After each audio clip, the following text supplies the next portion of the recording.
I had a good conversation with someone in my history class today. We actually laughed. And then the class ended, and we both just said bye and walked away. And I know what's going to happen. Nothing. We'll just go back to nodding at each other for the rest of the year. How do you get from hi to actually hanging out? How do you cross that bridge without it being weird? Most of us think that bridge is huge, like a giant canyon we have to cross. We wait for the perfect moment, the perfect excuse. We wait for friendship to just happen to us. Yeah, because it feels safer. It's less awkward to wait than to be the one who tries and fails. What if they don't want to be friends? Then it's just uncomfortable. That's the core of it. We see it as a single high-stakes event, making a friend. But what if it's not one big event? What if it's just a series of small, simple steps? Steps so small they feel almost meaningless. What kind of steps? Like just saying hi more often? I do that. It doesn't lead anywhere. It's the step after hi. The first turning point is what we can call the follow-up. The follow-up, you mean like sending them a message? Exactly. And most students believe that if the other person was truly interested, they would be the one to send that message. It feels that way. If they enjoyed the conversation as much as I did, they would reach out. It's a clear signal. It feels like a clear signal, but it's often just noise. People get busy, they forget. They might be just as shy as you are. Waiting for them to act is a strategy that almost always fails, because both people are waiting. So I have to be the one to do it. But what do I even say? Hey, I enjoyed our conversation. It sounds so formal, so needy. The mistake is thinking the message has to be perfect or impressive. It doesn't. The new way to think is this. The only purpose of the follow-up is to move the connection from a physical space, the classroom, to a digital one. That's it. You just need to initiate a tiny link. So the goal isn't to start a deep conversation over text. Not at all. The goal is simply to open a channel.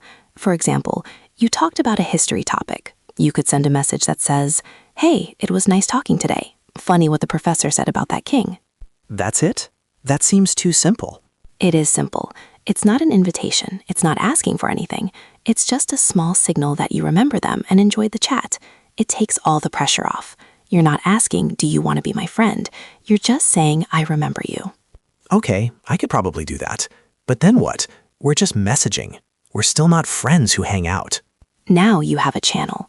That brings us to the second turning point, the low-risk invitation. This is the part I really hate. This feels like the big, scary moment.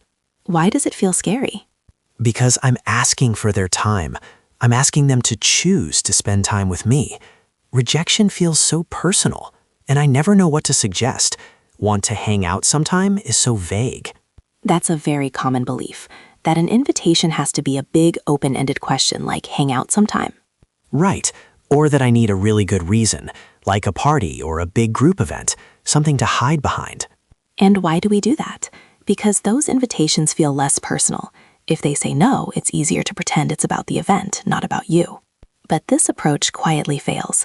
Vague invitations create confusion and pressure, sometimes never happens, and big events are rare. The new way to think is that the best invitation is small, specific, and easy to decline. Easy to decline? Don't I want them to say yes?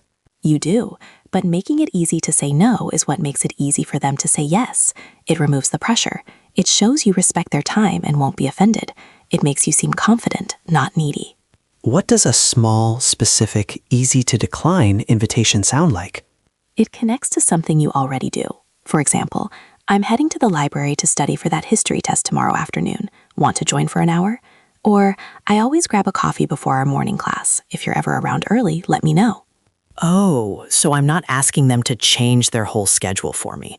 I'm just inviting them into a small part of my existing routine. Exactly. The context is already there. The time is specific. The activity is low pressure. If they say no, it's not a big deal. They might genuinely be busy.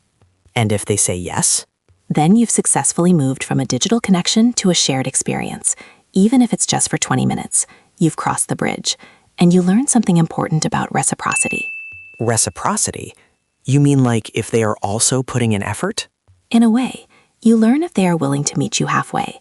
If you are always the one initiating, you learn something. If they start to initiate too, "Are you getting coffee tomorrow?" You also learn something.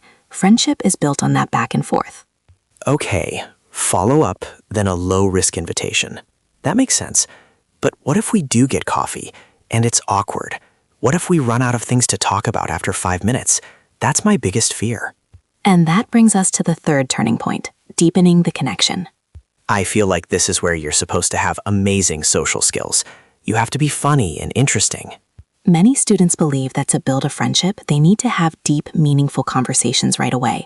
They feel pressure to perform. Yes, exactly. I need to prove that I'm worth being friends with. It's exhausting. But that pressure is what creates the awkward silence you're afraid of. It's not natural. This belief fails because true connection isn't built in one intense conversation. It's built over time through shared context. The new way to think is this: focus on being consistent, not brilliant. Consistent? You mean just showing up? Yes, the goal of the first few hangouts is not to become best friends. The goal is simply to build a sense of comfort and familiarity. You don't need amazing topics. You can just talk about the class, the professor, your weekend plans. The conversation is the excuse. The shared time is the point. So it's okay if it's just small talk? In the beginning, yes. Small talk is the foundation. You can't build the second floor of a house before you build the first. Being a consistent, friendly presence is more important than being a fascinating conversationalist once. So after the coffee, maybe I suggest studying together again next week, and then maybe grabbing a quick lunch after that. Small, repeated steps. Precisely. You are slowly weaving your lives together in small, low-pressure ways. The deep conversations will happen when the trust is there. They happen naturally, not because you force them. You're making yourself a safe and reliable person to be around. That's how trust is built. This all sounds so logical. But if this is true, why do so many people, even friendly people, struggle with this? If it's just a simple process, why does it feel so hard? Because we are taught that making friendships should be magical. We see it in movies, people just meet and instantly click. We think asking someone to hang out makes us seem desperate or lonely. It does feel that way.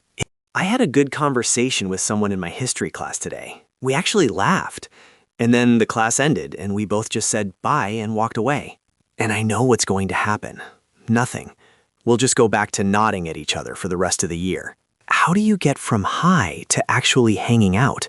How do you cross that bridge without it being weird? Most of us think that bridge is huge, like a giant canyon we have to cross. We wait for the perfect moment, the perfect excuse. We wait for friendship to just happen to us. Yeah, because it feels safer. It's less awkward to wait than to be the one who tries and fails. What if they don't want to be friends? Then it's just uncomfortable. That's the core of it. We see it as a single high-stakes event, making a friend. But what if it's not one big event? What if it's just a series of small, simple steps? Steps so small they feel almost meaningless. What kind of steps? Like just saying hi more often? I do that. It doesn't lead anywhere. It's the step after hi. The first turning point is what we can call the follow-up. The follow-up, you mean like sending them a message? Exactly. And most students believe that if the other person was truly interested, they would be the one to send that message. It feels that way. If they enjoyed the conversation as much as I did, they would reach out. It's a clear signal. It feels like a clear signal, but it's often just noise. People get busy, they forget. They might be just as shy as you are. Waiting for them to act is a strategy that almost always fails, because both people are waiting. So I have to be the one to do it. But what do I even say? Hey, I enjoyed our conversation. It sounds so formal, so needy. The mistake is thinking the message has to be perfect or impressive. It doesn't. The new way to think is this. The only purpose of the follow-up is to move the connection from a physical space, the classroom, to a digital one. That's it. You just need to initiate a tiny link. So the goal isn't to start a deep conversation over text. Not at all. The goal is simply to open a channel. For example, you talked about a history topic. You could send a message that says, "Hey, it was nice talking today. Funny what the professor said about that king." That's it? That seems too simple. It is simple. It's not an invitation. It's not asking for anything. It's just a small signal that you remember them and enjoyed the chat. It takes all the pressure off. You're not asking, "Do you want to be my friend?" You're just saying, "I remember you." Okay, I could probably do that. But then what? We're just messaging. We're still not friends who hang out. Now you have a channel.